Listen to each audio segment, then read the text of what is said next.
Hey YouTube, I'm back to talk about the new Unearthed Arcana that came out today. Feats for races. I guess this is just going to be kind of an informal talk about what I think about the new Unearthed Arcana, and I'll go over them and just how they'll fit into the game or how I play the game. So, without further ado, what do we have here? The final month of the current UA series. Yes, so will this be the final one for... Yep, this was probably going to be the final one before they go back to releasing it once or sometimes twice a month. So that's alright, but without further ado, let's get into it. So here's a little disclaimer that this is playtest material and that they don't account for multi-classing, and that, you know, it's stuff that they've made up but they haven't put into a book yet, so it might not be balanced. So what do we have here? Looks like, yes, so there's going to be feats tied to races, so it looks like we've got 3 kind of for each race. Well, elves have 4, I guess, but there's 1 for each subtype as well. Gnomes have 2 and then 1 for each subtype. Half-elves have 3, half-orcs have 2, halflings have 3. I don't know why there isn't 3 for half-orc, that kind of seems weird. Humans have 2, that's kind of odd. And tieflings have 3. So let's start. Barbed hide.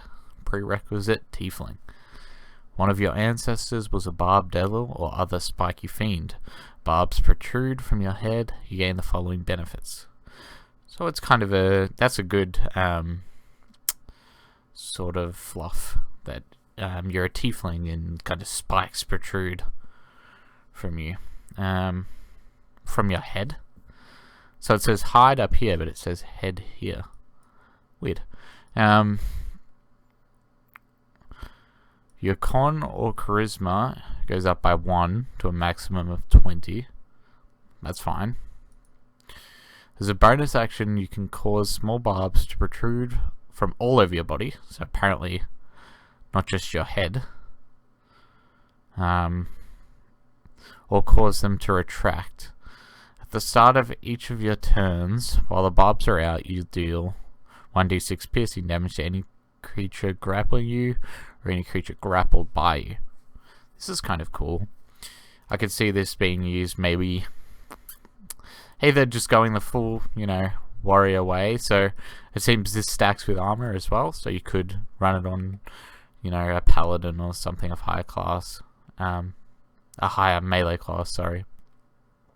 But it also could be good for mages, right? Because mages are very susceptible usually to grappling attempts, and this could maybe deter that, or at least if they do, they'll take some damage out of it. 1d6 is it's not great, but it is at the start of each turn, so it's not a one and done, short or long rest kind of thing. And you also gain proficiency in the intimidation skill. If you're already proficient, your proficiency bonus is doubled for any check you make with it. So why not just expertise? It doesn't seem like this is like a turn on and off thing. So, why? Is it only why the barbs are out? Or are they just getting this doubled? It's kind of odd. So maybe they protrude from your head constantly, but then you can make them protrude from the rest of your body? I'm not quite sure. Overall, not too bad. I'm sure someone will find use for it somewhere. Bountiful luck. Prerequisite halfling.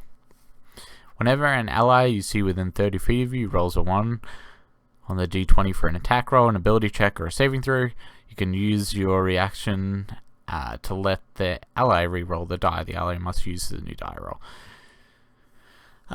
So basically it's giving the halfling lucky thing to their allies. And it's whenever. So it's a reaction, so it's once a turn. But I don't necessarily like this, because I feel like halflings should be lucky for themselves. They shouldn't necessarily necessarily be lucky for other people. I mean, it's fine, but it's kind of what I see this as definitely is maybe Wizards going back and nerfing the other lucky feat that gave you like 3 die rolls per day that you could just like re-roll or per long rest, which pretty much everyone just excluded from their game because it was ridiculous. You essentially just gave someone 3 inspiration a day, but this is alright. I don't think this is too strong, but I think you would need a strong theme if you're going to pick this for a character. Maybe a wild magic sorcerer or something that focuses on just chaos and luck and stuff like that. Critter friend, sorry. Prerequisite: gnome forest. Your friendship with animals mystically deepens. You gain the following benefits.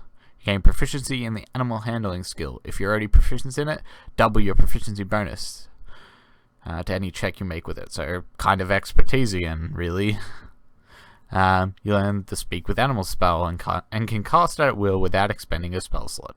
You also learn the Animal Friendship spell. You can cast it once with this feat without expending a spell slot. You gain the ability to cast it in this way when you finish a long rest. Your intelligence is your spellcasting ability for these spells. Nothing wrong with this if, once again, you had a strong theme with speaking and being friendly to animals. This would work well. The Speak with Animals as at will is cool. I like these things that give spell benefits essentially as a cantrip, right? I like that. The Animal Friendship spell is once per long rest, so you can then kind of use magic to persuade an animal to be your friend rather than asking for their help, which works. Dragon Fear. This looks cool. Prerequisite: Dragonborn. When angered, you radiate menace. You gain the following benefits. You increase your strength or charisma score by 1 up to a maximum of 20. So basically boosting the default Dragonborn racial bonuses. And then instead of hailing a destructive energy, you can roar and expend a use of your breath weapon to force each creature of your choice within 30 feet of you to make a wisdom saving throw.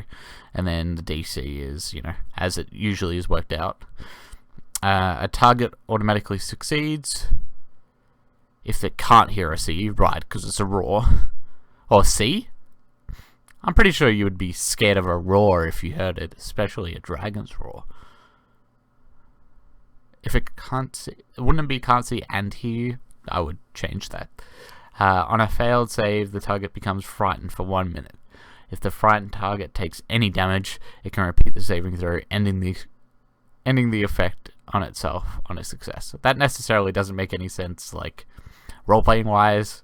If a dragon roars and then scratches you, suddenly you can become not scared of it. I don't know. But it makes sense from a game balance perspective, I suppose. I really like this.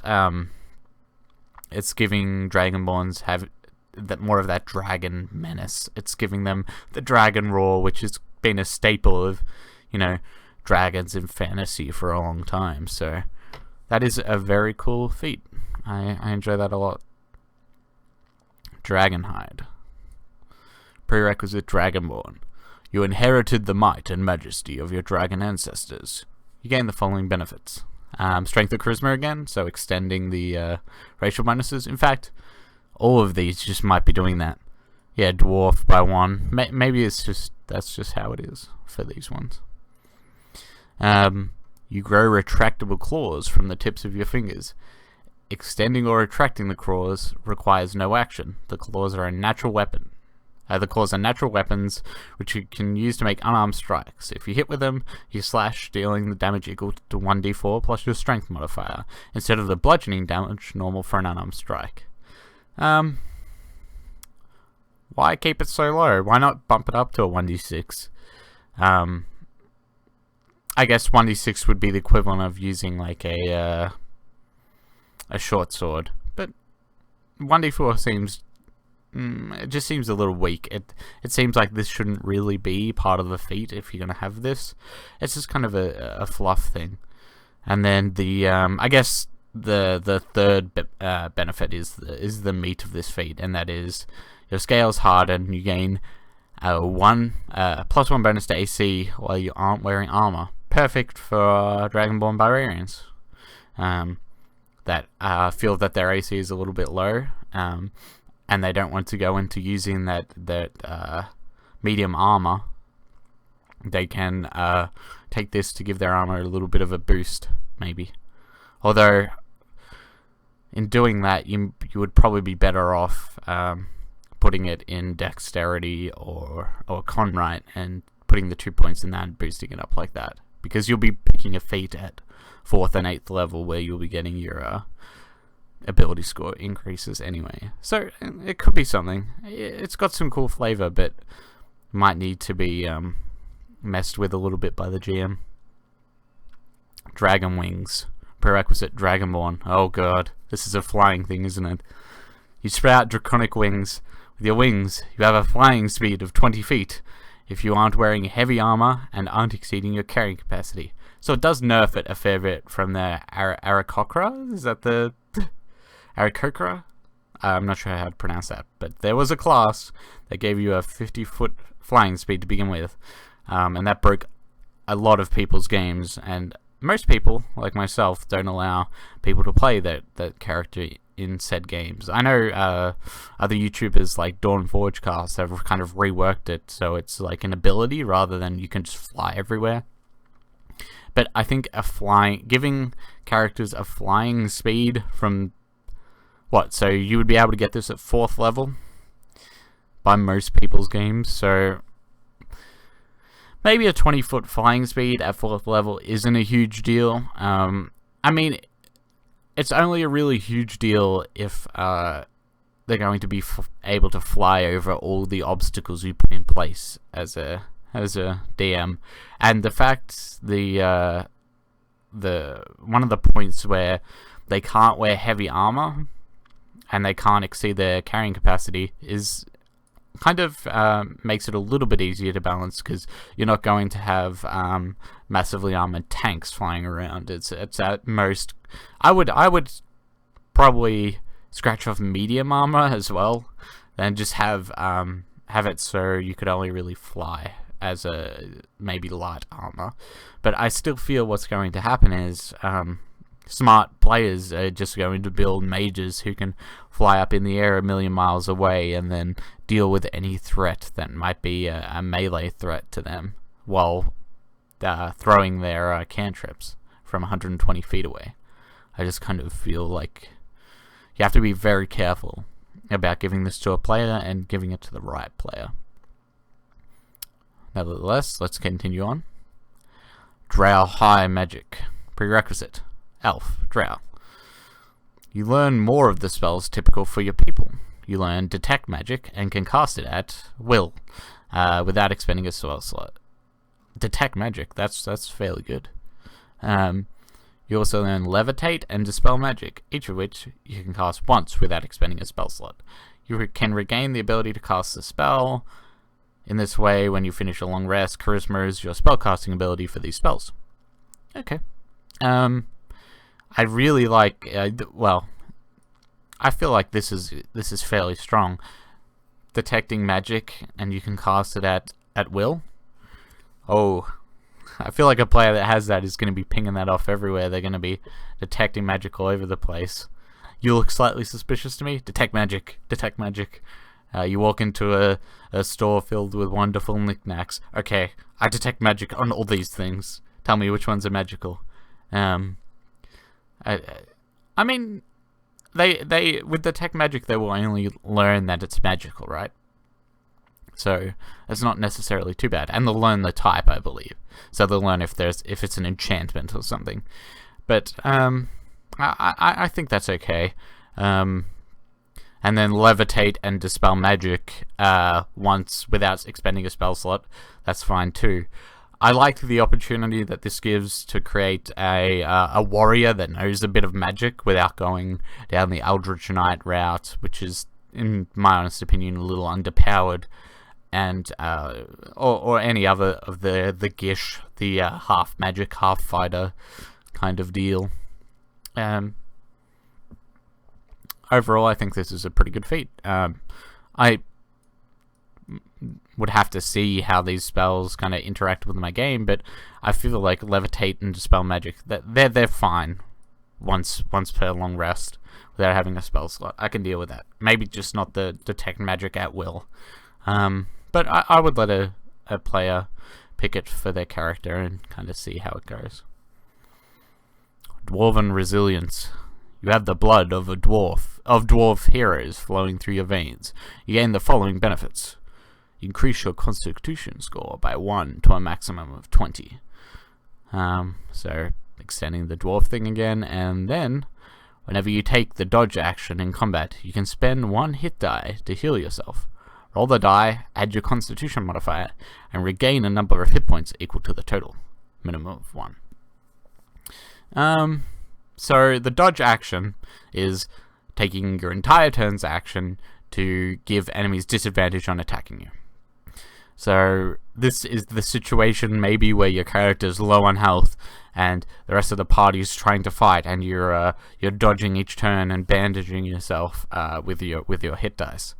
I think this is fine, but it's not necessarily even overpowered, because as I'm sure most of you who played combat in 5e will know, it's often a better strategy to just attack constantly rather than spending time or even an action healing yourself, because you're much quicker to dispose of the threat rather than having the threat. It's all about action economy and damage dealt, really. But this is a cool thing. It gives fighters and classes that don't have dedicated healing the ability to heal themselves beyond their like second wind or something of that regard, and it's only on yourself, so I don't see really an issue with this one. I don't think it's great, but it adds to the whole Dwarven Resilience thing, I guess. Elven Accuracy. You have Uncanny Aim. You gain the following benefits. Increase your Dexterity score to a maximum of 20. Whenever you have advantage on an attack roll, you can re-roll one of the dice once.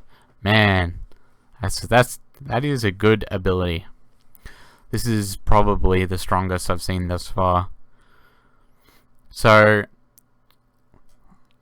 this isn't even it's not even if you miss. So you could roll like a 22 and a 25 on an attack, and then if that isn't your crit, you could be like, okay, I choose to re-roll the 22 and just re-roll it for the fact that you might crit. So you're rolling essentially 3 dice. This is insane. I don't see how you wouldn't hit with this with an elf with a high dex, because they're already plinking off shots that are up in the mid-20s anyways, even at lower levels. So that would be that. This is actually a very good feat for an elf, for someone that's going to be using a bow, probably a hunter. If you go like base revised ranger, sorry, not a hunter, a ranger. If you go base, revised ranger, take this, then you get all your attacks. It would be insane. Yeah, so it's elf or half elf. That's a good distinction there. So you can play in half elf who has this. Not very much fluff. It's just like, you're an elf, you have better aim. Cool. Maybe something like you trained with the wood elves, or you trained in the royal army of the high elves, or maybe something to give us a little more insight into why they might have this intense elven accuracy. That's alright though. I like that feat. It's very strong. Everybody's friend. That's a good title for a feat already. Prerequisite, half-elf. So only half-elves can be everybody's friend. Keep this in mind. You develop your magnetic personality to ease your way through the world. You gain the following benefits. Increase your charisma score by 1 up to a maximum of 20. Makes sense. You're everybody's friend. You're very charismatic. You gain proficiency in the deception and persuasion skills. If you're already proficient in either skill, your proficiency bonus is doubled for any check you make with that skill. So you can essentially, if you already have this on 2 characters, you can double it. This is very strong for campaigns that are a lot of talking and deception and persuasion. I find it absolutely hilarious that deception is a skill of everybody's friend. So you're not everybody's friend, literally. You're not a good person. You're a person that appears to be everybody's friend, and you're deceiving them behind their back. This is a very Game of Thrones feat, I feel. Cool, though. Both of these 2 in a row have been the strongest thus far, I feel. Fade away. Prerequisite gnome. You can draw on your magical heritage to escape danger. You gain the following benefits. Increase your intelligence score by 1 up to a maximum of 20. When you take damage, you can use a reaction to magically become invisible until the end of your next turn, or until you attack, deal damage, or force someone to make a saving throw. Once you use this ability, you can't use it again until you finish a long rest. This is good.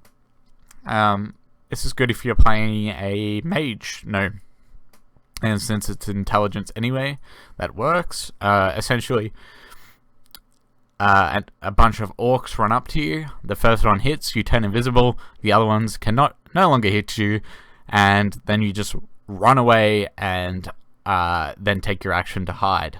And then you're away from the threat. And not dead. Could be good if you are very concerned about your little gnome being cut into pieces, but I mean, there are much stronger feats that you could take as a gnome as well, as we'll get to later. I think I saw one further down that was quite good. Fey teleportation. Prerequisite, elf, high. Drawing on your Fey ancestry, you have learned how to teleport. You gain the following benefits. You increase your intelligence by 1 to a maximum of 20. You learn the Misty Step spell, and can cast it once without expending a spell slot. You regain that ability to cast it in this way when you finish a short or long rest. Intelligence is your spellcasting ability for this spell. Oh, okay. So you get a free cast of Misty Step on any rest. I like the fact that it's a short rest because it would be incredibly... wouldn't be very powerful if it was a long rest. You can teleport once. Once per day. I still don't think this is overly powerful. Misty Step is, teleporting away or teleporting in, maybe. I like the ideas that come into mind when you give Misty Step to someone, but I don't think it's strong enough to just be a feat. This is like, you have a spell scroll of Misty Step. There you go. Take this. This is your feat. This is your 4th level ability increasing feat. Is you get to teleport once, maybe twice or 3 times per day. I don't necessarily think this is all that strong. Alright. And why limit it to high elf? All elves have like all elves have like ancestry and magic. Fays aren't the only one that teleport. A bunch of demons and fiends and all other types of magical monsters teleport as well. Speaking of, flames of... Yes, this. Flames of this. What is this, quickly? Let's look it up together, shall we? Oh, it's the leader of the 9 hells. Oh, it's literally the 9 hells. Is this what this is? Likely, I think. Yes. Yeah, that makes sense. So it's basically Flames of Hell. Flames of the Nine Hells. That's probably a better name. Why didn't they do that? That's just... Who is going to know this? Anyways. You learn to call on Hellfire to serve your commands. You gain the following benefits. Increase your intelligence or charisma score by 1 to a maximum of 20. When you roll fire damage for a spell you cast, you can reroll any 1 on the fire damage dice, but you must use the new roll even if it's a 1. So it's it's great weapon. The fighting style, two-handed weapon. Whatever the two-handed weapon fighting style is, it's escaping my brain right now, but it's essentially that, but for fire spells. This is cool. I like this. Whenever you cast a spell that deals fire damage, you can cause flames to wreathe you in until the end of the next turn. The flames don't harm you or your possessions, and they shed bright light out to 30 feet and dim light for an additional 30 feet. While the flames are present, any creature within 5 feet of you that hits you with a melee attack takes 1d4 fire damage until the end of your next turn, right? So we're basically saying, like, they step into the fire to attack you, and that's why they're taking the fire damage. And that means that you can roll the 1 on the 1d4. That's interesting. So you're basically always going to be doing 2, 3, or 4 damage. Oh, unless you roll 1 and then roll 1 again, I suppose. But this is really strong. If you're building a mage that, or a tiefling that's based around fire spells, this is really cool. I like this. Grudge Bearer. Prerequisite dwarf. Okay, so this is the dwarf racism closed off. I had elves ability. You have a deep hatred for a particular kind of creature. Choose your foes. A type of creature to bear the burden of your wrath. Aberrations, beasts, celestials, construct, dragons, elementals, fae, fiends, giants, monstrosities. Oh, where am I going? Ooze, plants, undead. Alternatively, you can choose 2 races of humanoid, such as gnolls and orcs. You're not going to put elves in there? Come on. What's the case? I know what you're doing. You gain the following benefits. You increase your strength, con, or wisdom by 1 to a maximum of 20, or the dwarf skills, abilities, scores essentially. During the first round of combat against any of your chosen foes, your attack rolls against any of them have advantage. When any of your chosen foes make an opportunity attack against you, it makes a roll with disadvantage. Whenever you make an intelligence check to recall information about your chosen foes, you add double your proficiency bonus, even if you're not normally proficient. So this is a very, like, ranger ability. But it's just like, rather than being someone who's studied something, it's someone that really hates something, or a couple things. I think you're probably better off just selecting a type as a whole, but I feel like it's going to be used more with the 2 races of humanoids, because that's like a better thematic sort of thing for dwarves. Not too bad. I can't think of anything you would really use it for right now, but I'm sure someone will in the future. Human determination. Prerequisite. Human. You are filled with a determination that can draw the unreachable within your reach. You gain the following benefits. Increase 1 ability score of your choice by 1 to a maximum of 20. Follows the regular human, we're good at everything equally, which means we're average at everything equally thing. When you make an attack roll, an ability check, or a saving throw, you can do so with advantage. Once you use this ability, you can't use it again until you finish a short or long rest. So it's inspiration, essentially. You have 1 inspiration per short rest. This is pretty strong. Not necessarily lucky strong. Depends how often you have short rests. This feat is either good or OP, depending on how often you rest on average. Because if you're getting 3 things that you can have advantage on because you have 3 short rests on average, and because your GM likes to run those long, like, you can rest short but you're not going to sleep, like almost one-to-one time sort of campaigns, then this would be extremely good. But other than that, it makes for a cool... I like the fluff. I like that humans are supposed to be these... they're both ends of the scale. They can be really bad or really good. They can be completely demotivated, or they can be like determination machines. I like this. Infernal Constitution. Prerequisite: Tiefling. Fiendish blood runs strong in you. You gain the following benefits: increase your con by 1. You have a resistance to cold and poison damage. Resistance to 2 types of damage? That is good. This is good. You have advantage on saving throws against being poisoned. It's kind of like, this is like Dwarven-ish. I guess that, even the wording, Infernal Constitution, they're kind of giving dwarf abilities, which I'm fine with, but resistance to the 2 types of damage here is the strong part, because usually you can only get resistance to 1 with most kind of feats and things. So it might be worth getting. Cold is, it's one of the more common ones, and poison is definitely probably maybe second to fire, I would say. So that makes that pretty strong. Orcus Aggression. As a bonus action, you can move up to your speed towards an enemy of your choice that you can see or hear. You must end this move closer to the enemy than you started. Right. So this is the double orc movement thing from the orcs in the monster manual. Their their pack aggression or whatever, where they can move 60 feet on a turn. Yeah.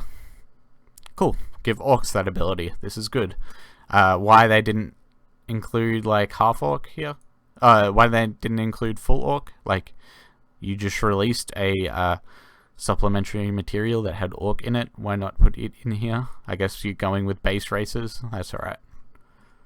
Do orcs get that by default in Volos? I can't remember. They might, actually. I might be completely wrong. Orcish Fury. Prerequisite half orc. Your fury burns tirelessly. You gain the following benefits: increase your strength or con score by 1 up to a maximum of 20. When you hit with an attack made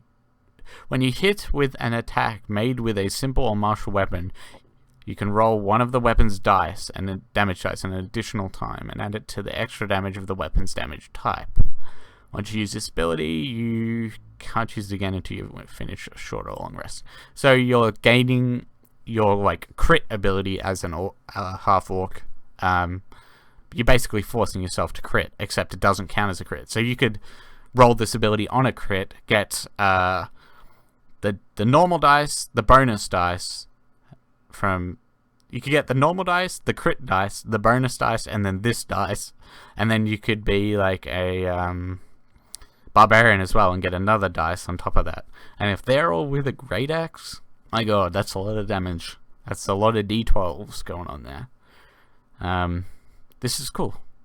And the third thing is, immediately after you use your Relentless Endurance trait, so when you drop to 0 HP and come back, you can use your reaction to make 1 weapon attack. Now that's... I really like that. So the enemy goes to kill you, they've struck the blow that should have killed you. Your character goes down, but not really. He comes back up and he's able to like attack as like a last ditch effort sort of deal.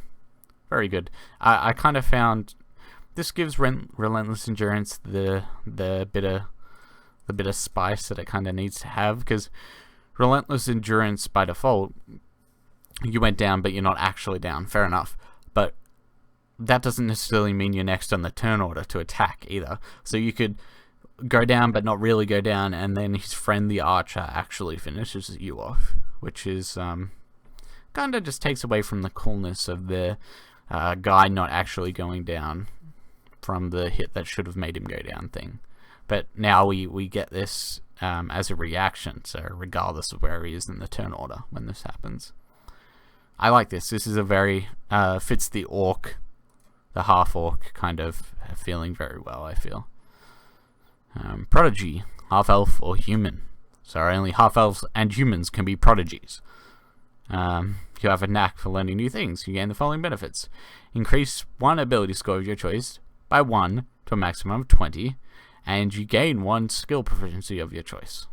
Tool proficiency of your choice, and fluency in 1 language of your choice. Oh, okay, so it's not choose between these, it's you get one of these. Alright, this just gives more options, really. You sacrifice 1 point that you would normally put somewhere else to gain a bunch of proficiencies. It just adds more flexibility to the game, that's all that is. Adds more choice, which I'm perfectly fine with. Second chance. Prerequisite halfling. Fortune favors you. You gain the following benefits. Increase dex, con, or charisma. Dexterity, constitution, or charisma by 1.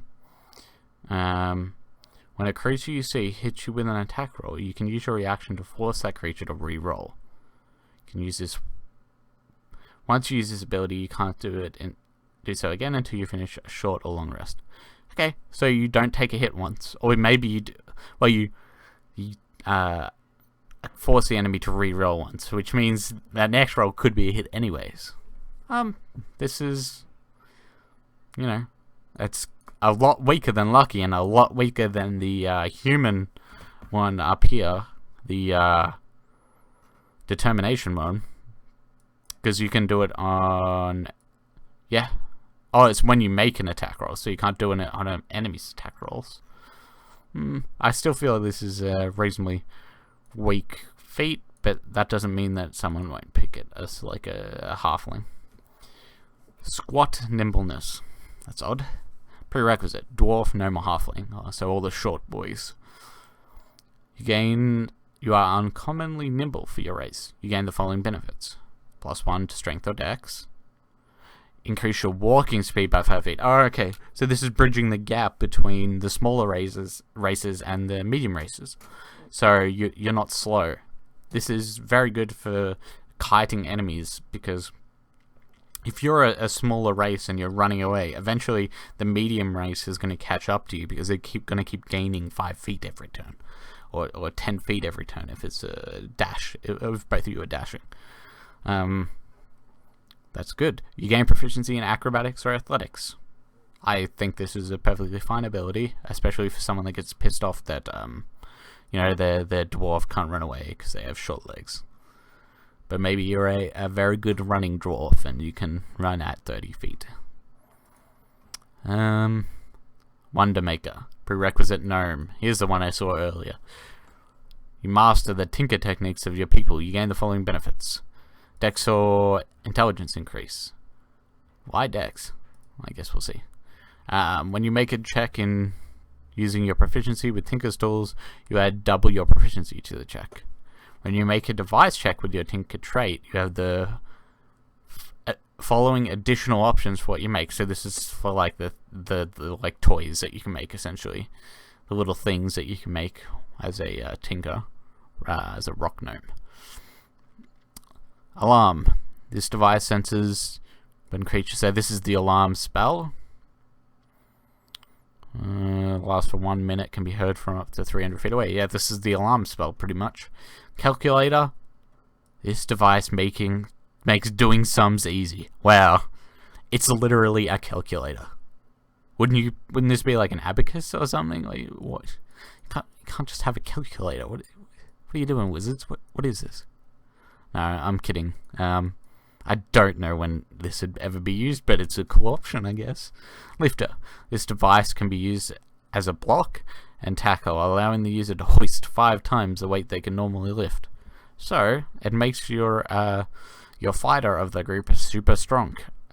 This would be good if you don't have like someone who has the double lifting or carry capacity trait, or someone that doesn't have the brawler feat from last week's Unearthed Arcana. Basically, someone who can't lift a lot, but they can lift a good amount, but they don't have that thing to complete the check, and then the rock gnome comes along and makes this for them, which massively increases their strength. Timekeeper. This pocket watch keeps accurate time. More useful than you'd think, especially in places like the Underdark where you can't normally keep track of time. this could be a good thing for a character. Weather sensor. When used as an action, this device predicts weather conditions in a 1 mile radius over the next 4 hours, showing one symbol. Clouds, sun and moon, rain or snow for each hour. I can just imagine a town like weather news guy who just sits on top of a wooden box and calls out every day. It's gonna rain tonight, or it's gonna be cloudy. It's gonna snow. Like he's a weather presenter for a medieval town. That's pretty cool. I like this feat. It adds a lot of roleplay potential for a gnome, especially one if you weren't happy with the devices that it created. Maybe if you go a rock gnome artificer, I think this would be very cool. And lastly, we have wood elf magic. Prerequisite: elf, wood. You learn the magic of the primeval woods.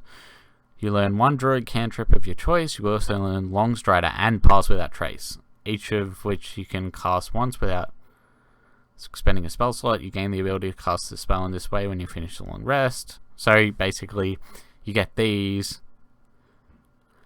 You get a druid cantrip, and you get 2 spells that you can cast without using a spell slot. Pass Without Trace is a very good spell. Long Strider is too, I guess. So both fit the wood elf. Both fit wood elf magic. I like this. I like adding, as I said earlier, I like giving spell choices to characters that aren't mages. And that's pretty much it. Once again, I think probably the strongest two are Elven Accuracy and Everybody's Friends. Both half-elf, believe it or not. Everybody's Friend is hilarious, and I don't know why it's limited to half-elf. I would at least put human in there, you would think. Or maybe, like, well, I guess this is only base races. So I would put Aasimar in there. I'd put just anyone with high charisma. Maybe not like tieflings, because they're kind of scary to people, but I don't see why you would necessarily limit this to a half-elf. This is a very cool feat that I feel most characters should be able to get without being a half-elf. And then Elven Accuracy is ridiculous. And then the one that has the potential to be the most broken, I feel, is either the flying one for Tiefling. Oh no, for Dragonborn, Dragon's Wings. And then where Human Determination also has the potential to break a couple games for GMs. So that's my kind of rambling thoughts about the new Unearthed Arcana. Tell me what you think in the comments below. Tell me what I should review or have a look at. Maybe some third-party material I should go over, because I do have all the Kobold Press ones. And my phone is going off. Sorry about that. Probably made a large sound on the microphone. But thanks for listening. Leave a comment below. Tell me what you think, and I'll catch you later. Bye.